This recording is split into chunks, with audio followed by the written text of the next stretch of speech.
The title of this presentation is The Challenge of Evolving Diagnoses. And the reason we titled it that is that one of the issues with teaching and working with kids with learning differences is when they're making success in your school, you're not entirely sure why. You may have some ideas, but you're not entirely sure. And likewise, when they're not making progress, those kids you think should be making progress, you're not always exactly sure why either. Or I should say, I'm not always sure, because maybe you are. We think we've developed a model for talking about students in a private school.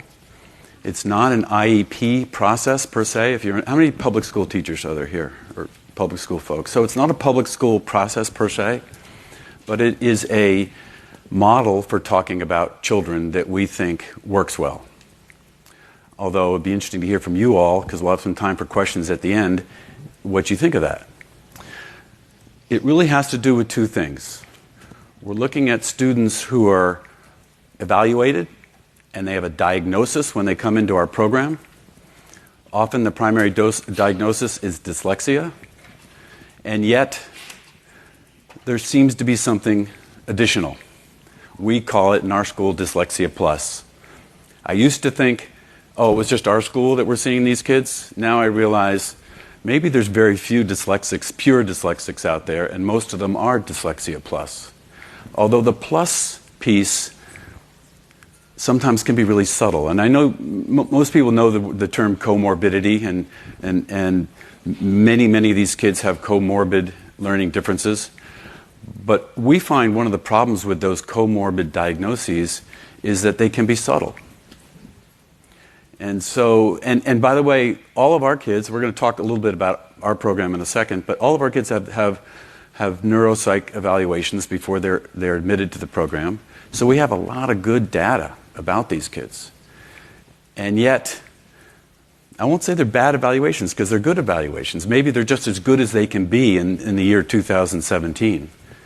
But we find sometimes there are additional things that frankly, trained teachers can discover and perhaps do something about. What we're going to be showing you today is a couple of things, I hope.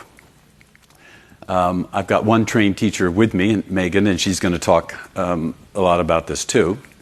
We're going to show you some video clips of parents that have been involved with this process that I'm referencing right now, and they're going to talk about it, how they think it works and why it works from their perspective.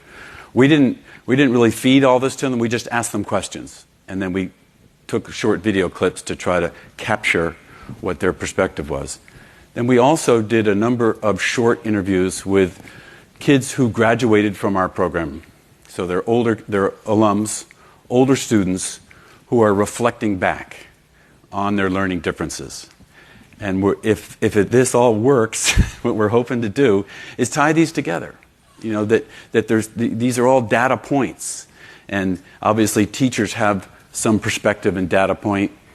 Parents obviously have some perspective and data point. Students, particularly as they get older, have some data points to share. And what we're trying to do is bring it together so that we're better diagnosing kids. How am I doing, all right? So, no.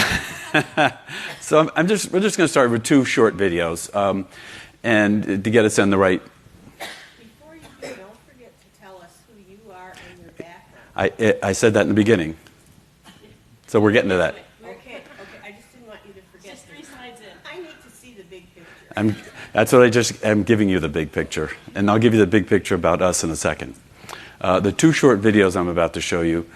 One is a little girl in first grade, actually second grade, and she came to us with a diagnosis of dyslexia, but she also had one of those, she also had multiple other areas, namely anxiety.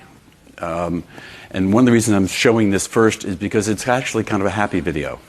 And she's actually expressing some thanks to a woman who came to our school to speak, and they're making a video expressing thanks to that person. It's very short.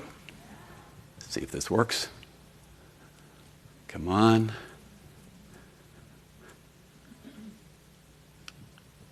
Come on. Oh, jeez.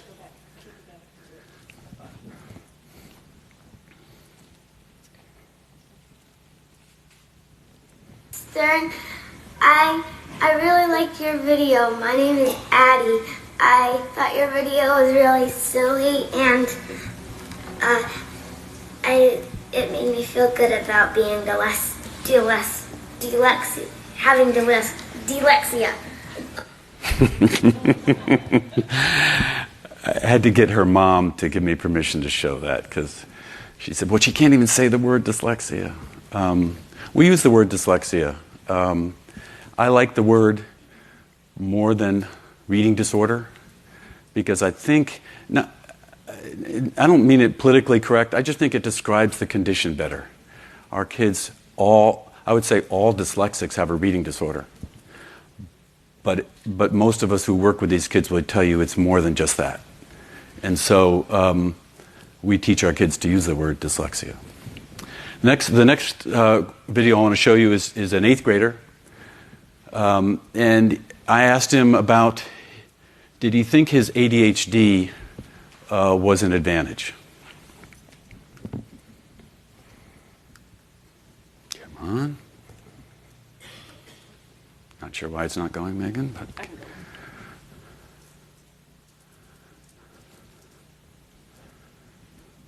I think that ADHD helps you because a lot of the good thinkers in the world, you get kind of sidetracked and you come up with things like inventions or something like that. Like, we know that people with ADHD will have a really difficult time doing like a desk job or something, but there's a lot of people in the world who can't do desk jobs. Maybe you're the type of person who actually has to get out there and change the world, but not being behind a desk because you just can't focus that way. There's very little prompting I did with that. I mean, I was an 8th grader.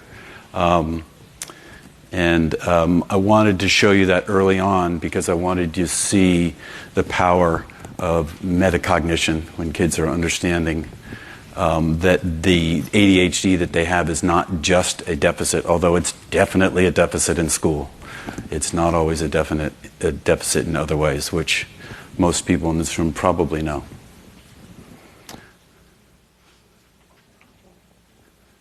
So, now we're going to tell you who we are. We got to where you want us to be. So, I'm Megan O'Hara. Speak up to the microphone. I'm Megan O'Hara. I teach 4th grade at the Hamilton School at Wheeler. This is my 16th year. And John and I have really worked together those 16 years. I also am the curriculum coordinator for our lower school, which is just helps.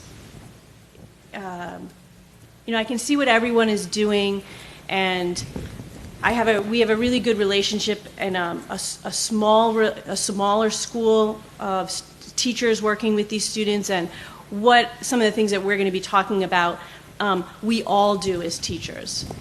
So, my name's John Green. I'm director of the program. I'm going to tell you a little bit about the program in a second, but just about me. I've been at the school for 26 years. Before that, I worked at Landmark School north of Boston. Most of my job, it's a small program, I'm going to get into that in a second, but most of my job is working with teachers, with students, with parents. I do all the admissions with prospective families coming in, so you can get a sense that this is a small program. And I'm very, very involved in all the different levels, in particular going to a lot of meetings. And that's kind of what this presentation is going to be about, is because we're trying to make these meetings more efficient that we have about kids. So, as Megan said, we work for a school called the Hamilton School at Wheeler. It's a school within a school for kids with learning differences. Anybody ever hear about those kinds of schools in this country?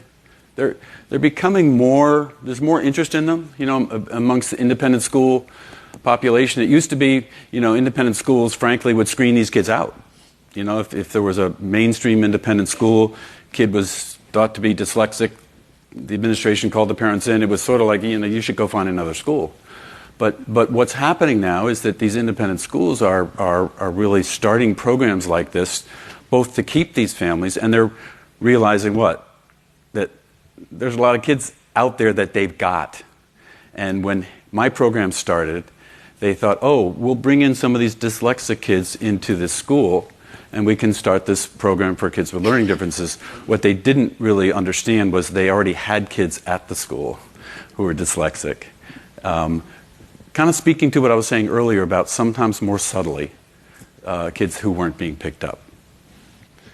So we have a school within a school, grades 1 through 8, 70 children. They have 50% of their academics are taught separately, so all of their language arts and math, science, and social studies are separate. But we're part of a host school called the Wheeler School, Providence, Rhode Island, of 760 kids, nursery through 12. So my students are integrated into that population for approximately 50% of their day.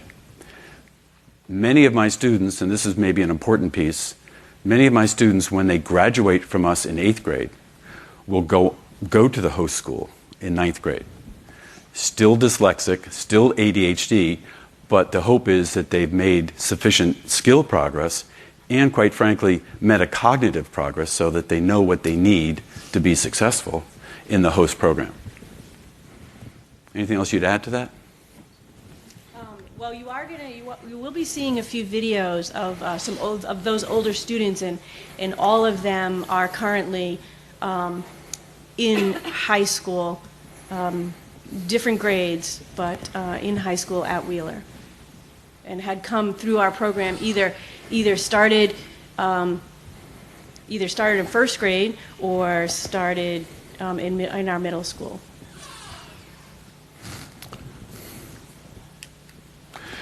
So this is just to give you a picture of what we're talking about. We're talking about kids growing up. Their brains are changing. They're evolving. This is not a presentation about fMRI or that, but it's really just that when we see kids in first grade, they're going to look differently neurologically to us, really by 4th or 5th grade, certainly. And that's an important part of our thinking as we're talking with students about their learning differences. Just a quick, for example, kids that have executive function problems doesn't always show up so clearly in 1st, 2nd, and 3rd grade. We're working on reading skills at that age. And as they need to organize more, particularly when they're writing, or certainly when they get to middle school, those executive function deficits start really biting them pretty big time, although it might not have been stressed earlier. Then we're talking about the joke, if you can't read it, says, say what's on your mind, Harris. The language of dance has always eluded me. Just trying to get at this idea of trying to communicate about it effectively, clearly. And I'm sure many of us in the room, we all go to a lot of meetings about kids, and I think that's one of the goals, is to have that good communication. I just don't think it always happens. And obviously the purpose is so kids understand. So main goal of our presentation is really to describe an observational method by which parents, teachers, and students can further identify, communicate about, and treat additional, sometimes subtle, learning differences. And again, some of this I would think is a bit of a duh for most of you, right? I mean, isn't that what we all that are working with these kids want to have happen? And yet, I'm not sure it always happens. And we'll get on with that. So as I mentioned, we noticed that trained teachers notice subtle learning differences not necessarily documented in evaluations. Child who's been evaluated as being dyslexic is having some additional problem, isn't making the progress we thought they should make. What else is going on? We go back, we look at the evaluation. It seems pretty straightforward. Sometimes there are attentional issues. Sometimes there's language issues.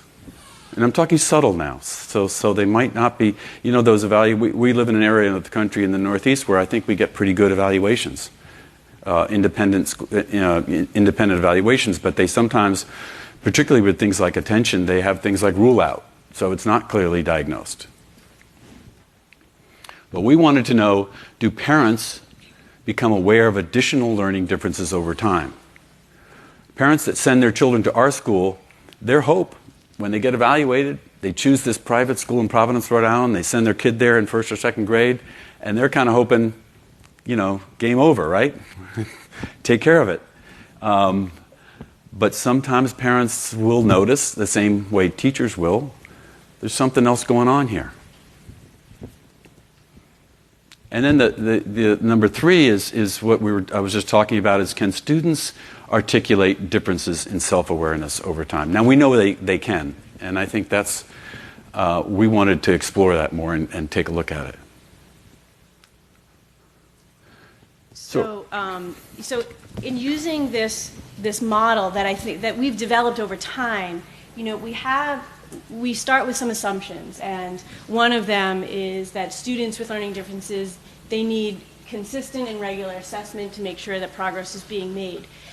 That's where the teacher comes in. The teacher is a big part of this model. I would say that the big part of this model is the teacher and the parents together. I know when I first started out, I didn't know how to talk with parents. And I really have learned a lot over time about parents' understanding of their own kids and how to reach out and make that sort of trusting bridge that you have to have in order for this to happen. And we also assume that teachers, parents, and students become aware of additional student weaknesses. Again, that's the job of the teacher. Not only are we trying to impart all of this great teaching, but also we're observing, and I think that a teacher is a fabulous observer. And then we're also assuming that parents and teachers have this shared interest and a goal in understanding their child's learning difference and how it changes over time, because it's not static. I'm sure that many of you have seen something like this. It's really, when we get together to talk about kids in a meeting, we call it there's a team discussion about a concern. These 4 steps could happen in one meeting. Maybe they happen in multiple meetings. What we're trying to do is be more systematic about it and not just having a discussion and saying with a parent, oh, that was a good discussion, thanks. But really trying to say, okay, what's the next step we need to do here? And letting the parents really know overtly what we're trying to do. So when we have a discussion, for example, about a child who is, maybe the teacher thinks the child is having some attentional issues in class.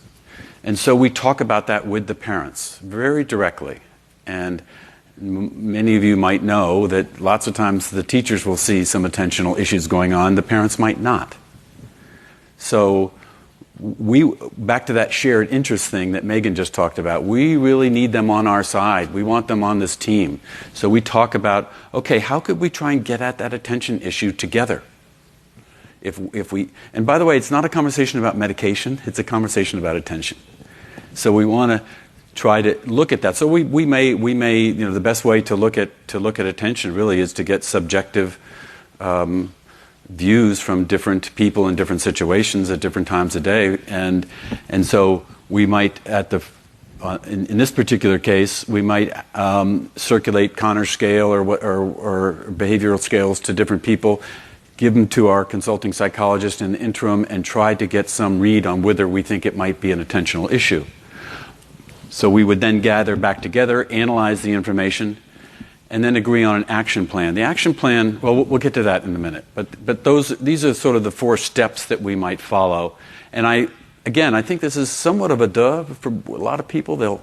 Any of you who've been to these meetings with kids, I think that's kind of what we're all trying to get to. We're defining a problem. Let's try and answer that correctly, and then what are we going to do about it?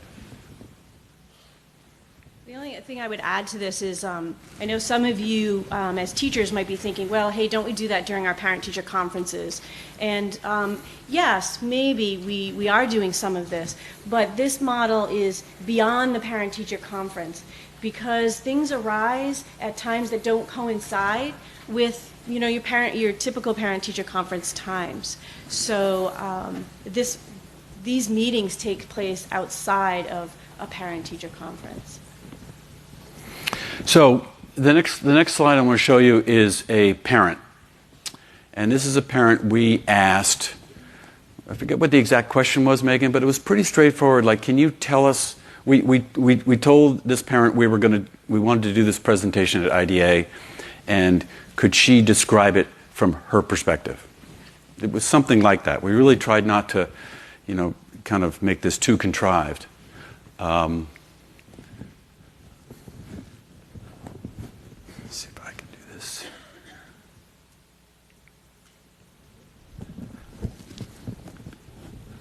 It's been super helpful because can we get that sound up? We didn't know anything about these learning differences, so I don't know how to do that. It's been when we sat around this table and you have the head of school, the teacher, a psychologist, a team saying, okay, what are you observing? And how are we going to problem solve through this? Like, what are we actually figuring out? And that's been helpful. So, like in my son's case, he seems to do a great job, as far as I can tell, holding it together in school. And then he comes home and it's a disaster. So all I see is disaster. Yo! So that's very concerning as a parent. But then, when I come here, I say, the way it works is the system requires so much to keep it together because of just like Excuse me. ADHD, this, that, and the other. That it's okay. It's exhausting at the end of the day. That's a parent. So far. It just helps us, like you say, it's a journey, figuring it out as you go.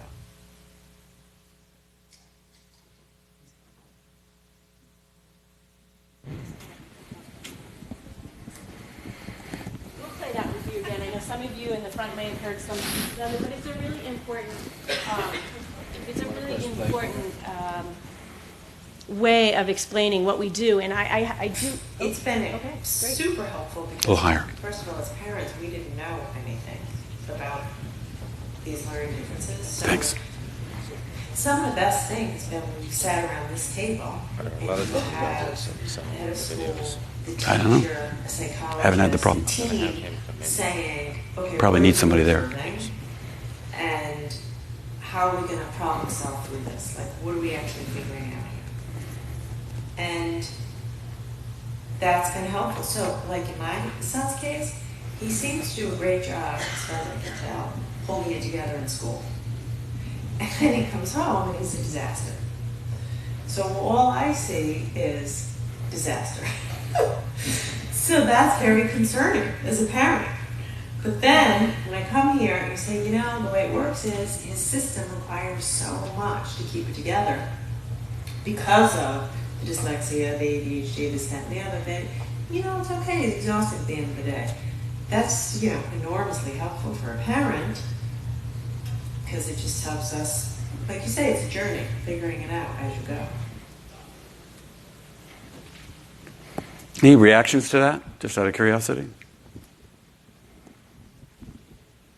I think it's so good to see this from a parent's perspective because oftentimes parents come into a meeting and maybe they don't feel that, they don't feel that they can say these things or they're embarrassed or they're shy or whatever. Yeah. So it's so nice to see this parent telling us from her perspective, and that is And what she's saying is so true about how hard it is for kids to hold it together. And when they get home, they have to be able to. Yeah. So you can, that was great. You should be up here with us doing this. But you can feel how she's on our side, right?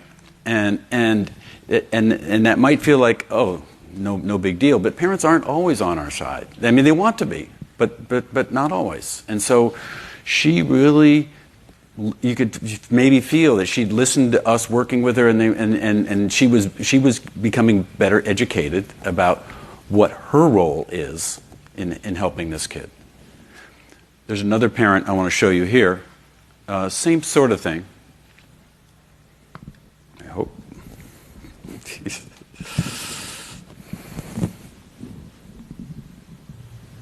It's been super helpful because, first of all, as parents, we didn't know anything about these.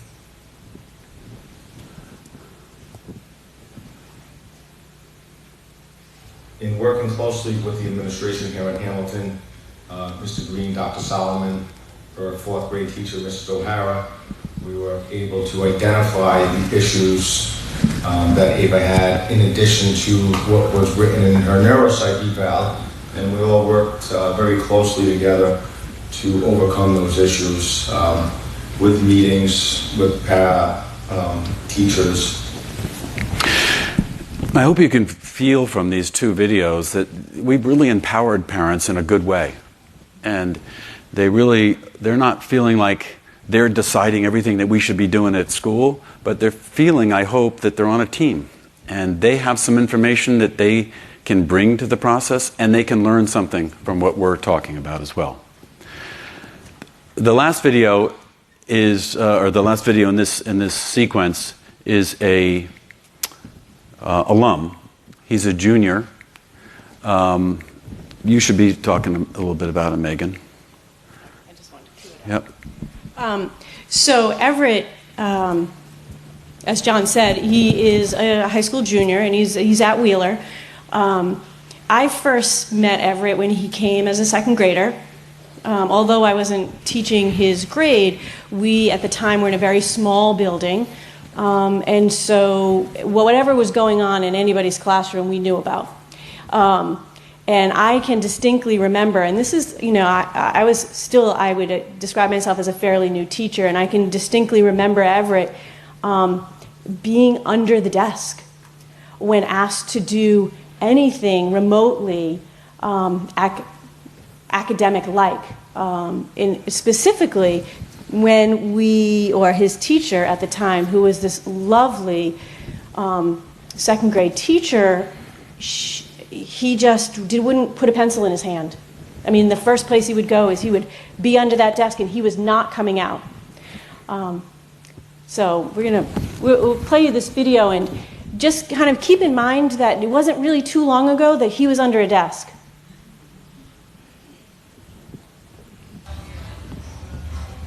How have your challenges changed over time? So, obviously, in the first grade, I wasn't able to read, and I've since then learned strategies of coping and have been able to grow as a student to the point where I actually love reading, and I'm capable of reading almost anything. But I think the biggest thing that has helped me was coming to a place where I could feel smart and I could develop confidence and had the time to advance in my own way, on my own level with the help I needed. Do you find that there are new challenges? Certainly. I think, whenever you overcome a challenge, there's another one waiting for you.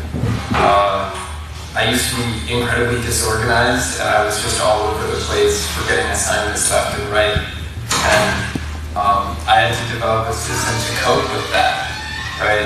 Now I have this schedule that I always stick to, and it's very concrete. The challenges I have today aren't the challenges I had.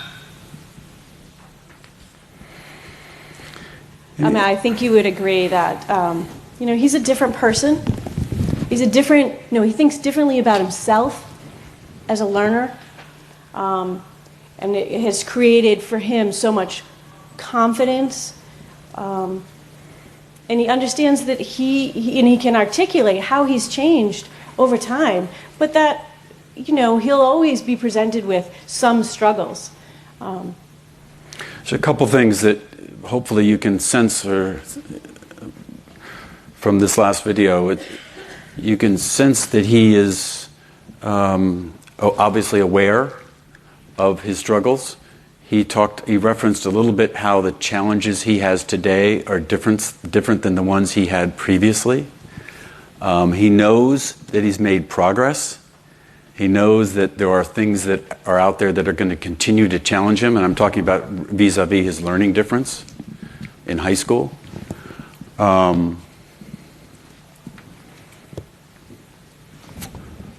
Okay.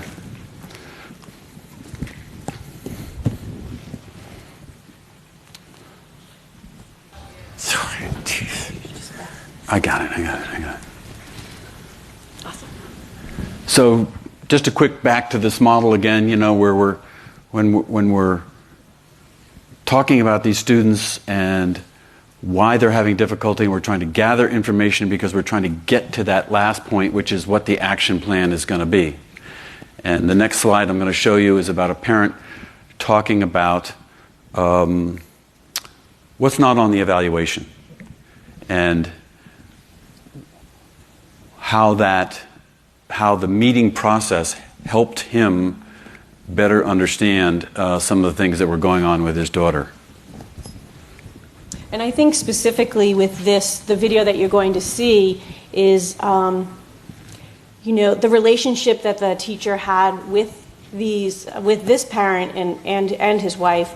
That relationship, that trust, I think really has made an enormous difference in moving forward, because his daughter was sort of, she was a little stuck because I don't think they trusted their previous situation. And I think that building that trust is enormous. And I think through these meetings is really where it happens. In addition to the attention, there are a couple of things that I don't think will ever be diagnosed in a neuropsych eval. One is the anxiety that our daughter possessed in the public schools before she came to Hamilton, and the lack of confidence that she possessed. Those were two, not really learning disabilities, but differences that she possessed. Okay. So what that parent was just talking about, that was part of a meeting. Megan was part of that meeting. We talked about anxiety. We talked about attention. That parent's daughter is now in 5th grade. And that anxiety and attentional piece, which frankly I would call significant parts of her learning profile, have now been clearly identified. We got to that action step. She happens to be on some medication, so that's making a difference for her, which in our world tends to decrease that anxiety, because I think ADHD lots of times causes anxiety, not always, but sometimes it can be a significant factor. We sometimes get students who are actually on anxiety meds, when they come to us, and I don't want them on anxiety meds. I want to see what's causing that anxiety.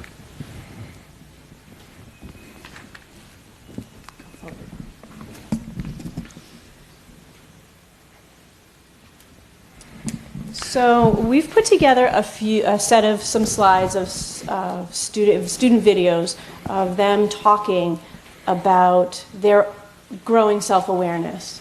And we think that our observational model, having these meetings, really, empowers students to learn about themselves.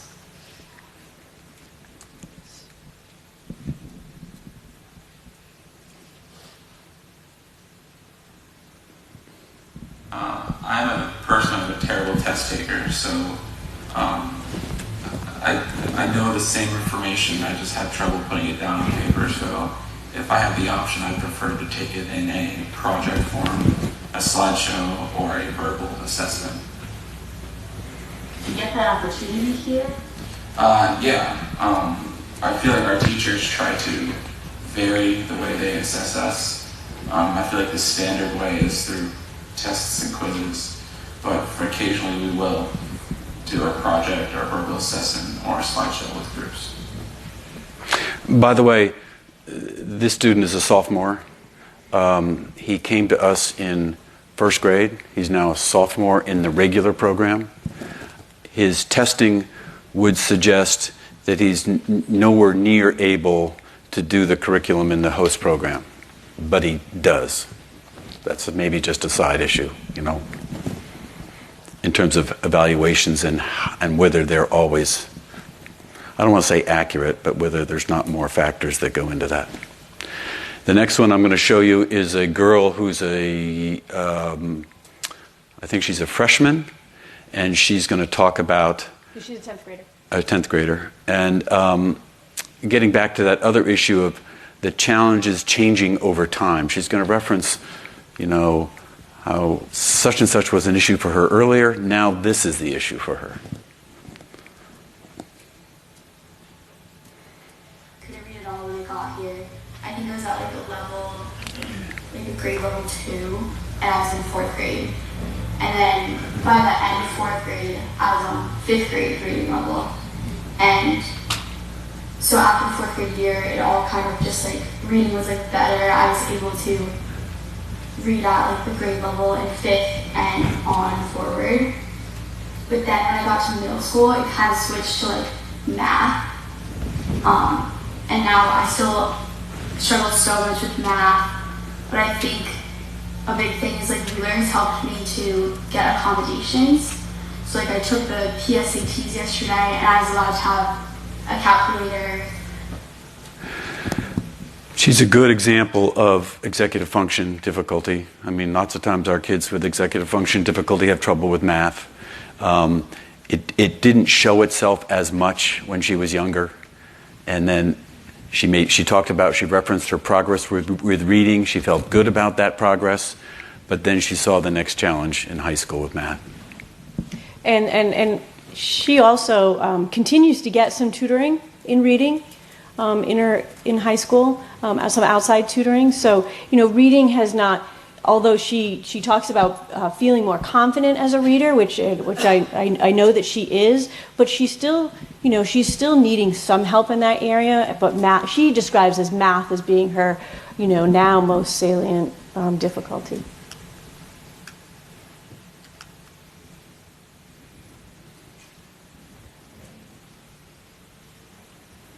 I'm going to go back to Dan. He was just a. By the way, when I sent this email out to these few students, a good handful of them, I got emails back immediately, which was really surprising because these high school kids, you know, I mean, I know they're always on their devices, but I was personally surprised that I got responses that said, "I'd love to help." I don't know, just that was. So I was diagnosed with dyslexia. I feel my greatest struggle was first learning how to read. So I came here, I learned over the time how to read, but I feel my biggest problem, and even to this day, is I'm still a pretty bad speller. And the struggle continues. In my experience, most dyslexics struggle with spelling throughout. Even with all the Orton-Gillingham help they get, etc., it's still a wicked challenge. And this is the last of this section, the last slide. Clem is a sophomore. Also a sophomore.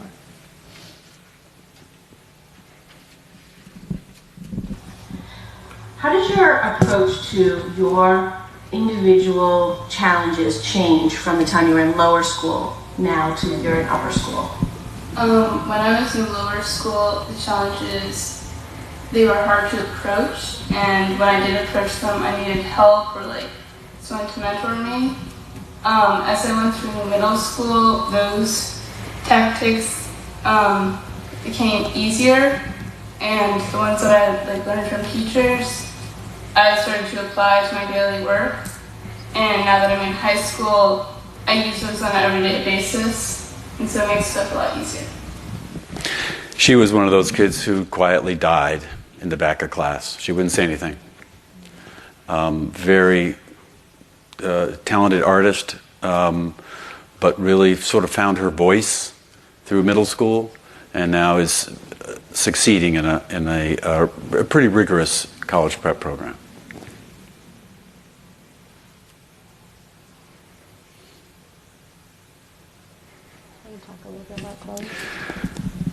So this is a high school senior. She is. Kids have to write these essays for college applications. Many of our kids write them on being dyslexic. I'm sure you've seen something similar. To a large extent, the journey, a huge part of the journey is ending for her right now. It's not that she is dyslexic. She came to us in first grade. She's graduating now from this rigorous program. But and you'll see with what she's talking about, she's comfortable with who she is, and she knows she's smart enough, and she has other interests that sort of propel her.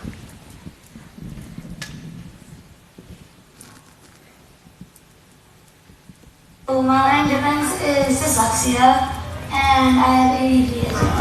Well, when I was first diagnosed as a kindergartner, I thought it was going to be a disability, and I thought that it was going to make me much different than others. And now that I know I am different than others, I don't see it as a disability. I really see it as an advantage, and it gives me the courage and the strength to know that even if I'm not as great at math as some of my peers, or if I'm not as great of a reader, I know that I am better at certain things when it comes to my creativity and me being my own person. I just really love that last line. It always gets me. She is her own person. So, no one's going to dictate to her what she's going to be. I think that's...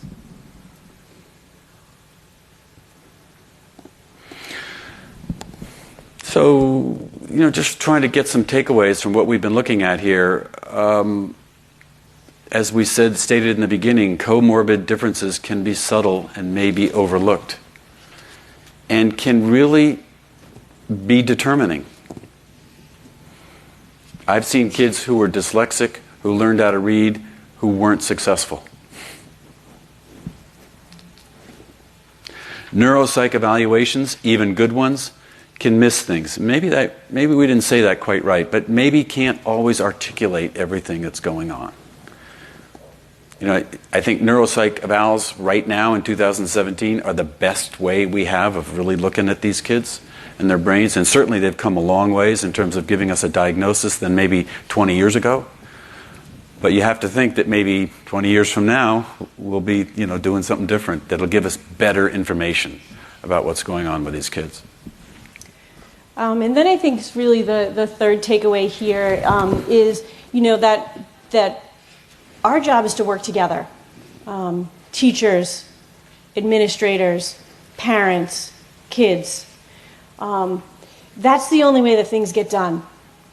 And that's, I think, is key in this model that we have. Things will get done if we're working together and if we trust. So thank you. We have a few minutes for questions. If anybody has something they'd like to share with us or a question about what we've said. And we're going to use the mic because this is being recorded. Great. No pressure's pressure. Okay.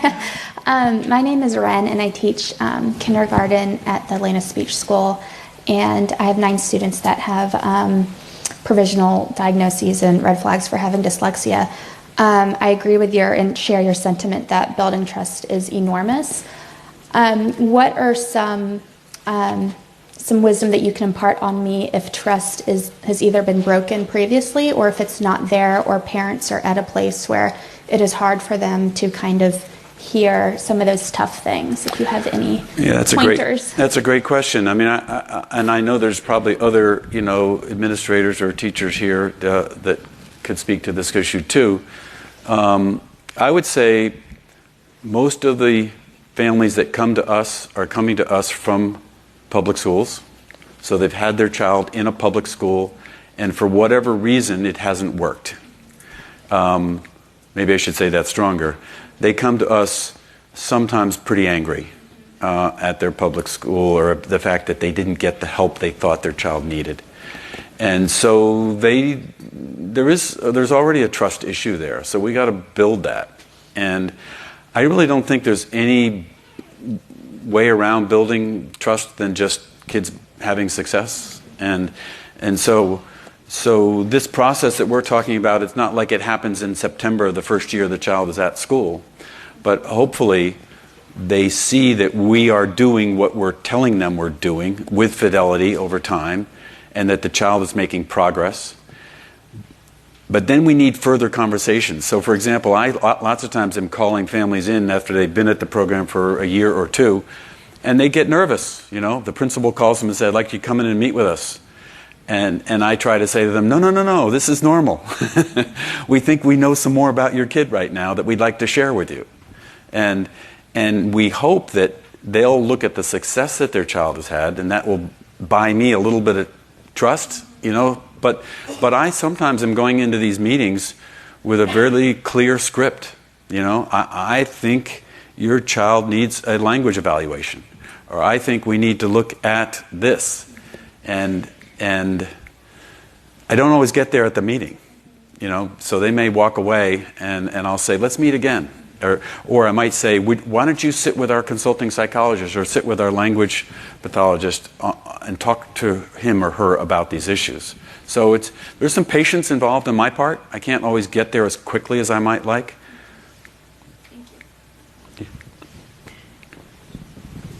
I would just add to John's point, you go into a meeting with Scott Gaynor, I'm the head of school at Stephen Gaynor School. You go into a meeting with an agenda of maybe a diagnosis or a treatment, just as John said, but your role, which sometimes you don't have the trust yet, is maybe just to lay out the observable behaviors that indicate this, and maybe not at that meeting or in a future meeting you'll get to that, but as best you can, just stick to factual observations that you see in the classroom that can't really be disputed. And I also sometimes, if Megan and I are going into a meeting with a parent, I will say to Megan, don't you bring that up. I'll bring it up. Because I think that's controversial what you're bringing up. And I'd rather have the parent look at me and say, I think you're full of it. That's not, my child doesn't have ADHD. What are you talking about? Rather than the teacher say that. Because I need that teacher and that parent to be working closely together all year, and I need that. If I don't think they have that relationship quite yet. You understand? So I sometimes will go into a meeting, and by the way, I think it's crucial that administrators are at those meetings. And so No, I mean, obviously what you're hearing is that, this is a coordinated model, and we lots of times, I'm sure you all do this too, is that we meet before these meetings, have a whole strategy as to what we're going to do, and Megan will say to me, you say that, I'll say this, you say this, because we're trying to move it forward, and if we say the wrong thing at the wrong time, it can be damaging. I'll get to anyone. Hi, I'm Cindy Gibson, and I'm a learning specialist in, San Jose, California area. Anxiety, I think, is a huge factor, and I'm just wondering if you have any resource that not only for students but for parents, because I think that parents bring their anxiety to their child. Yeah. And it just magnifies it. You know what I really like, and I'm sure many of you are familiar with the understood.org. Are you familiar with them? I mean, I just like it. It's so understandable. It's short. You know, many of our parents don't like to read too. So if I send an article that's 5 pages, there's no way that's going to be read lots of times. But understood.org, you know, it's really, there's a lot of good resources for parents. You can click on, you know, 4 parent resources, I believe, and you can even look at parent anxiety, and they can get quite a bit. And they can, by the way, they can listen to that. They can click on it. They don't have to read it if they want. I've also printed out from understood.org some of their short articles for parents and provided those to them, especially if I know that that's one of the things, one of the areas, or any particular area. If I know of something, I'll often do that, and I think they're very.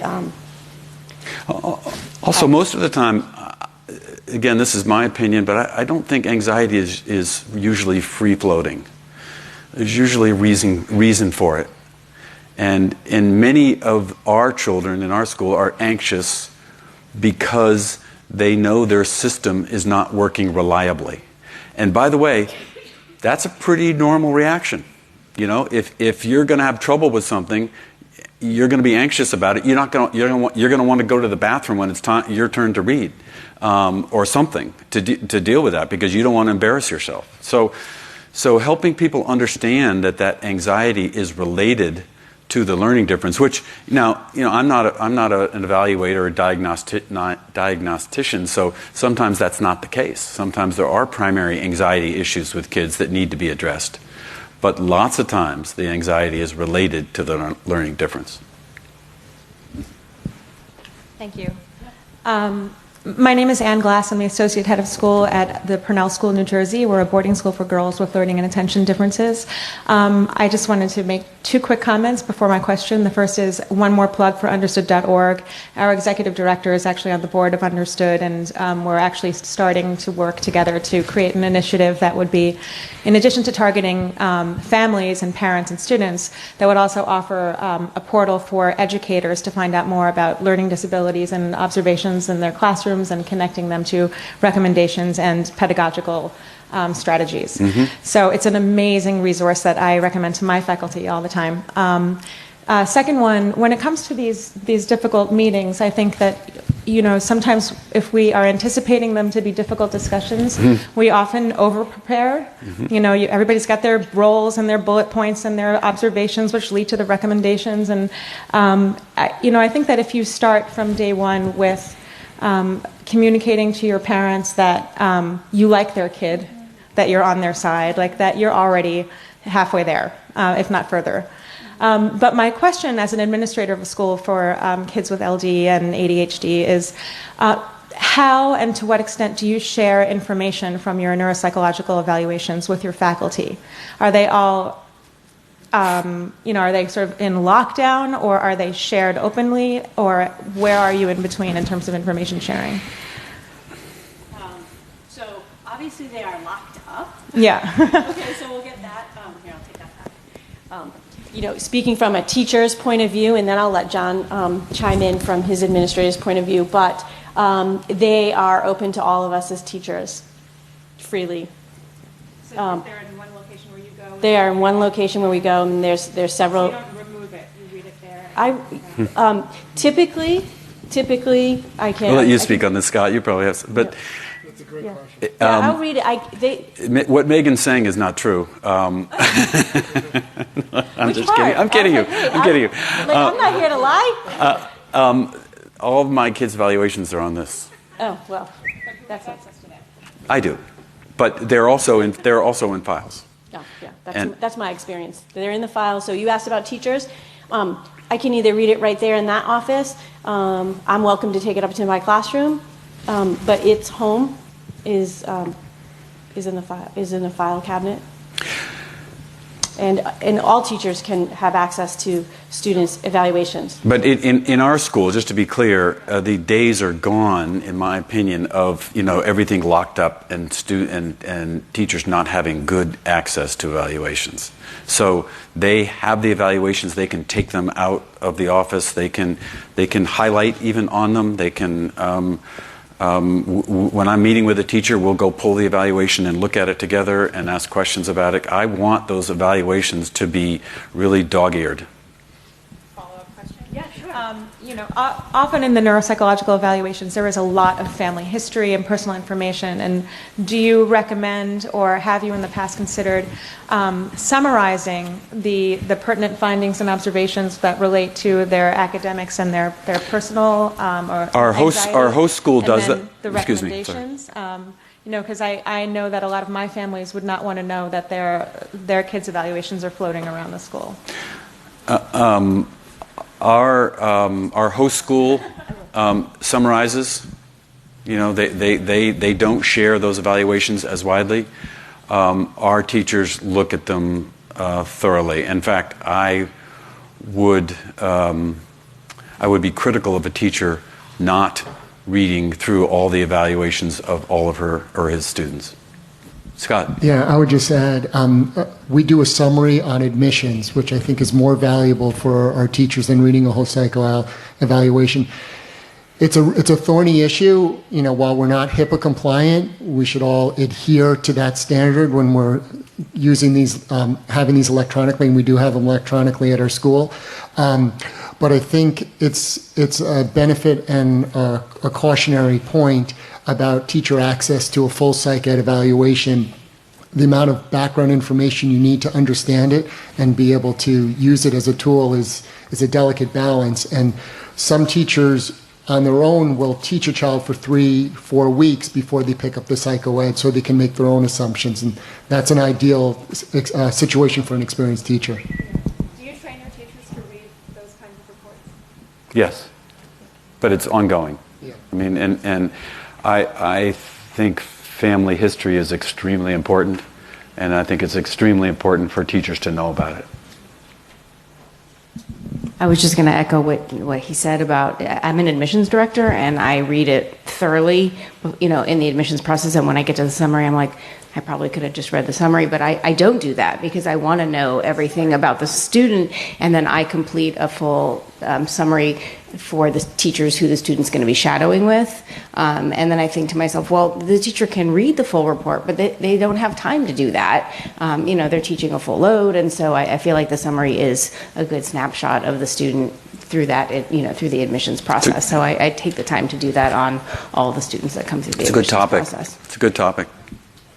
Okay, so this is going to have to be our last question, but we are, because somebody else needs to come in and set up, and we want that to happen. So, where will we stay? Yeah, it's just a quick statement. I'm a mother of 2 kids that are dyslexic in 2nd and 3rd grade, and one goes to speech school who we can't say enough about and that we love and feel blessed. But from the psych report, I would say we're all a team, and from a parent's perspective, have at it, and all the teachers working with my kids should have access to it. Yeah, so thanks. thank you. Thank you all. Thanks, everybody.